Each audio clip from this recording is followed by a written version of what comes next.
Welcome to the Fulfilled Musicpreneur Podcast. This podcast is for you if you are a Christian artist and you want to grow your listeners, make greater impact, and grow your business. Meet your host, A.B. Ogini, a lifelong singer, pediatrician, recording artist, music business coach, and founder of the Fulfilled Musicpreneur Academy.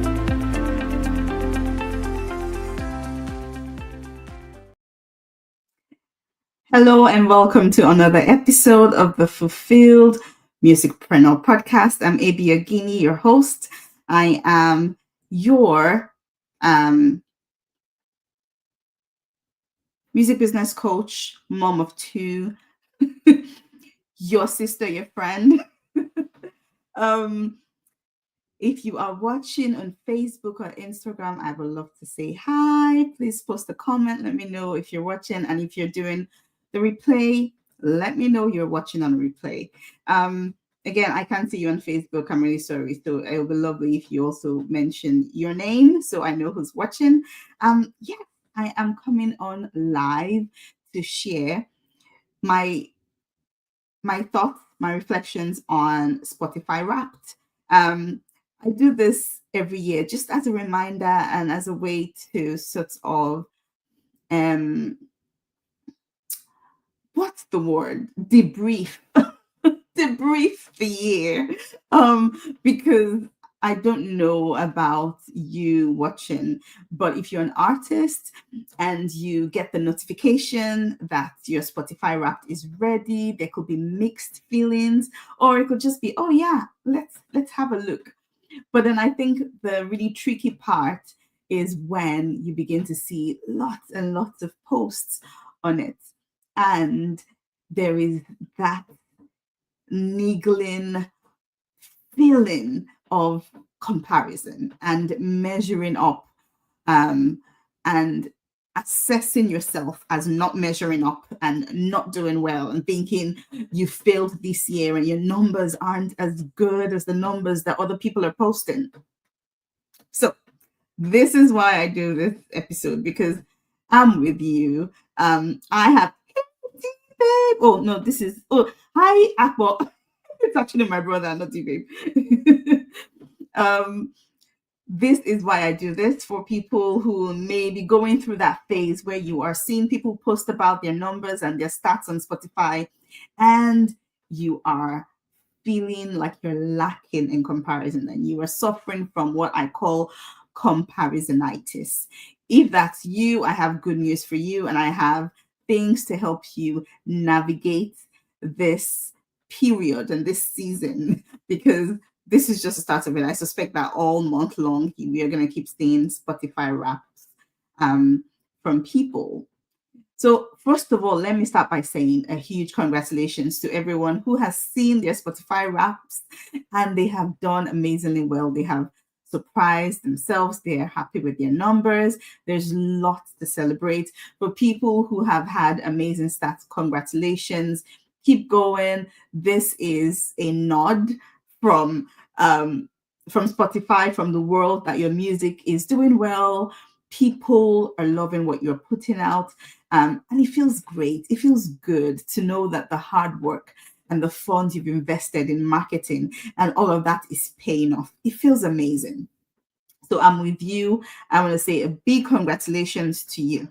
Well done. Keep going.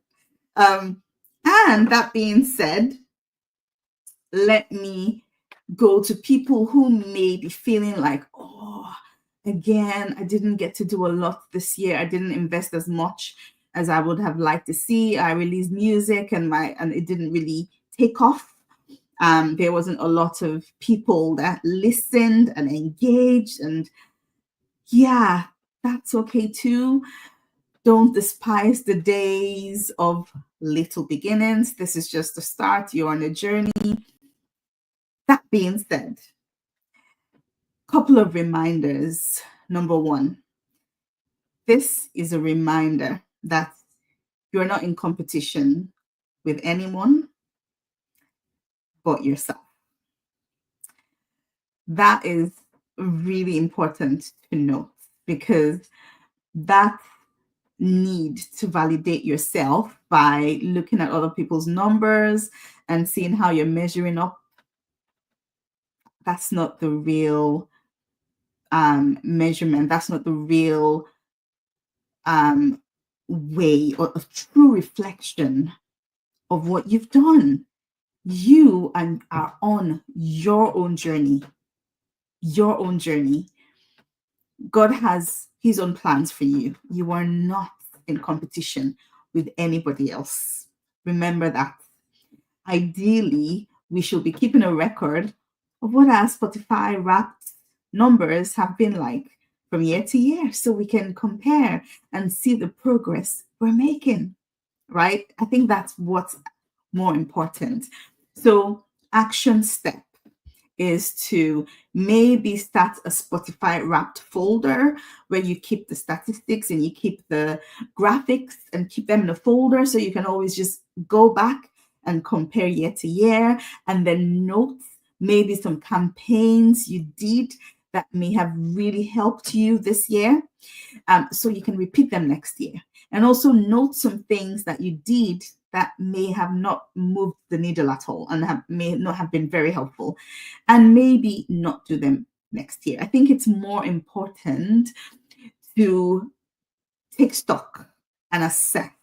And that's what really Spotify Wrapped should be all about, is taking the time to take stock and assess where you really are on your journey. Are you happy with where you are? Is there more that you could be doing? What went well so you note it and can repeat it next year? And what did not go well? What was a complete waste of your time? Because then you know the next year you are not going to repeat that. That is the first reminder and the first action step, is to make a note of where you are.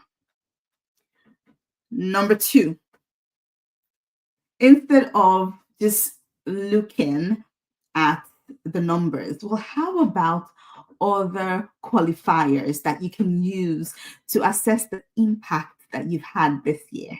Okay, so unfortunately, we have to do that ourselves. And Spotify is great at assessing the numbers for you, but that is only one aspect of what your music and what your impact shows. Okay, so think back through the year and note what stories can you remember of how people have been blessed, how people have been encouraged by your music.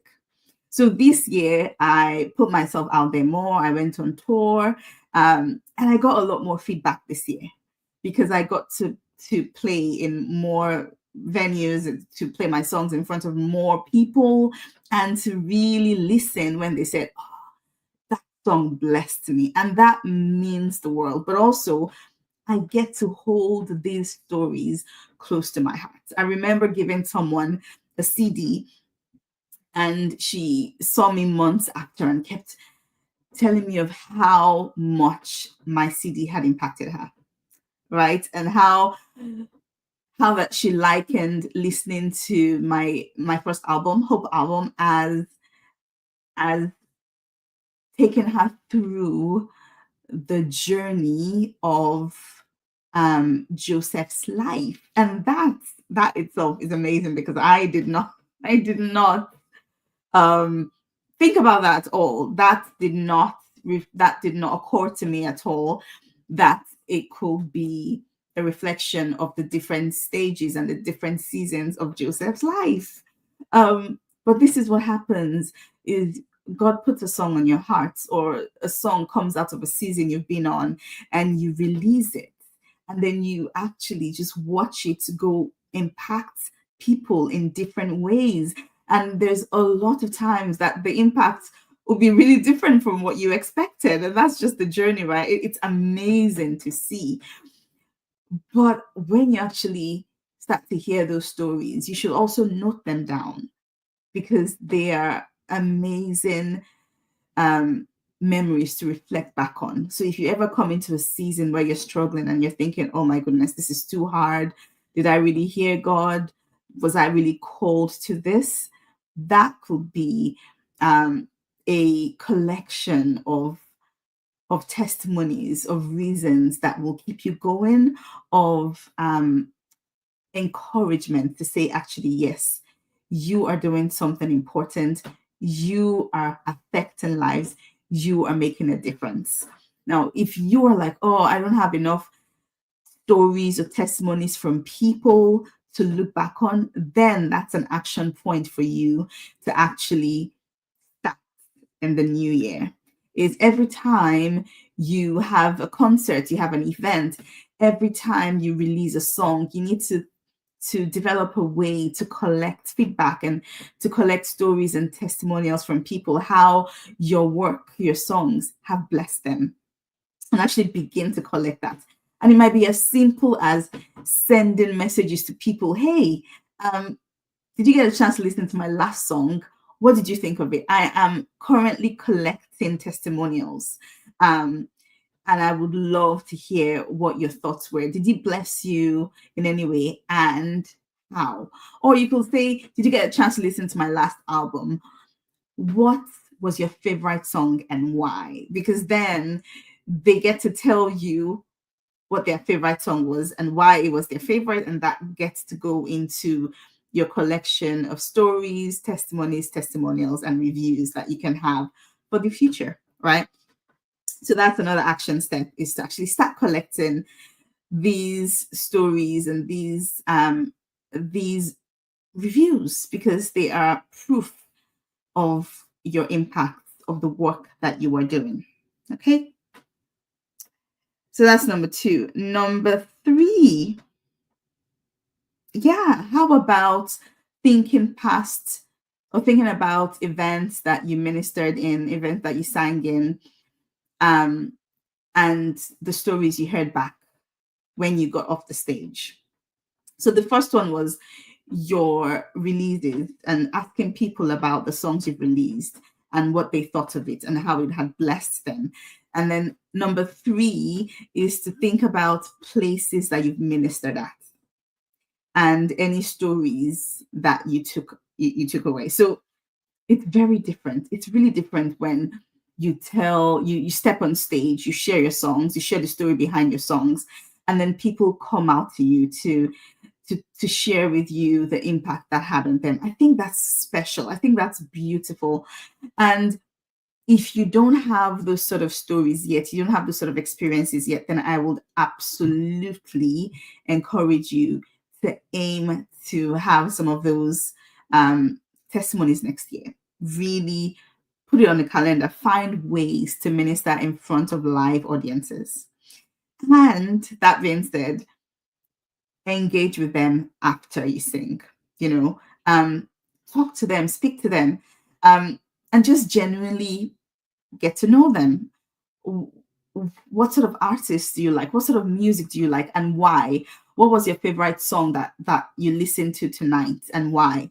Because that can actually impact upon the sort of songs you release in the future, but then that could be a well of information to take with you on how your music has been a blessing to other people as well. Okay, so action plan.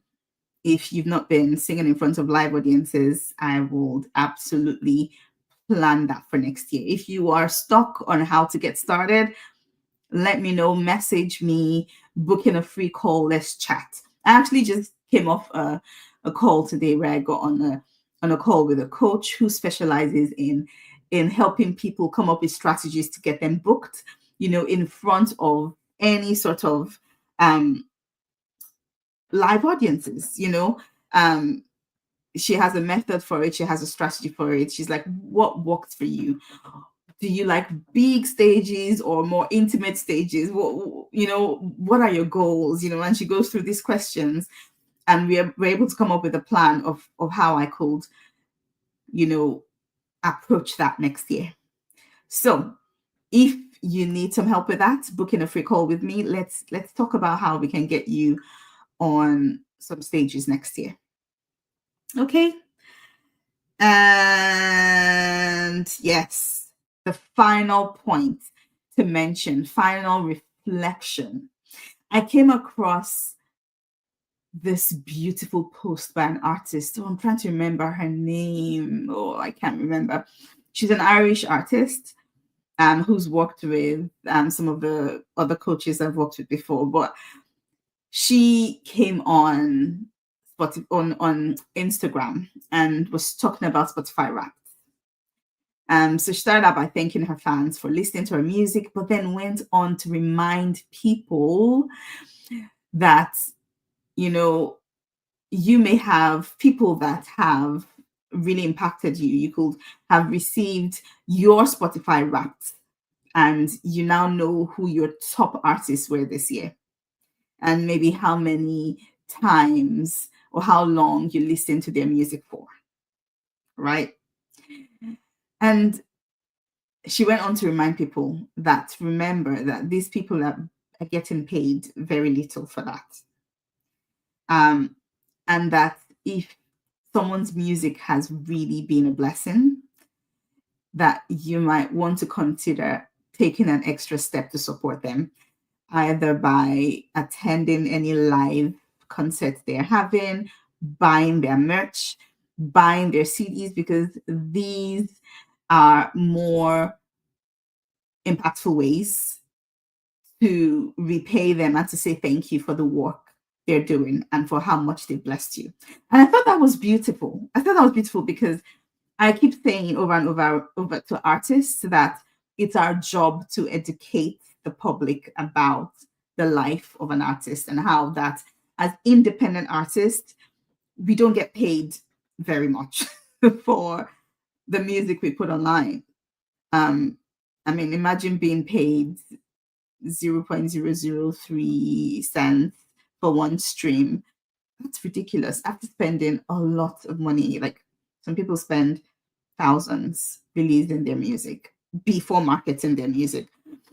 So I think it was a really lovely touch. So I would love to end these podcasts and this live stream by saying that if you have artists that have blessed you, this is a reminder to support them however you can.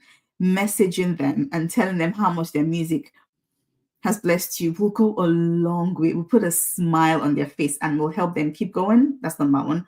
Number two, go on their website, buy their merch, buy something from them. That will also pay them a lot more than Spotify would pay, right? And yeah, if they're coming around you, if they're having an online concert or a live concert, buy the ticket and attend. Because B puts a lot of work into creating an experience that we know will be a blessing, creating an experience that we know will be impactful and memorable for our listeners. And for people who have listened to my music this year, can I also say a big thank you? Thank you so much. You are the reason why I do this, because I know that there are people that my music will bless. It's not going to bless everyone the same, but there will be people that will connect to how I sing and how I tell my stories and how I release my music. And if that's you, thank you for engaging. Thank you for listening. Thank you so much. I would love to hear from you. I would love to hear any of your favorite songs, any songs that have really blessed you and why. It goes a long way, really. Thank you so much. All right. And thank you for everyone who's listened. I would love to hear from you. Comment in the chat if you've watched this, either YouTube or Facebook or Instagram. And I will see you on the next episode of the Fulfilled Musicpreneur podcast. Remember, when you monetize your music, you maximize your impact. Bye for now.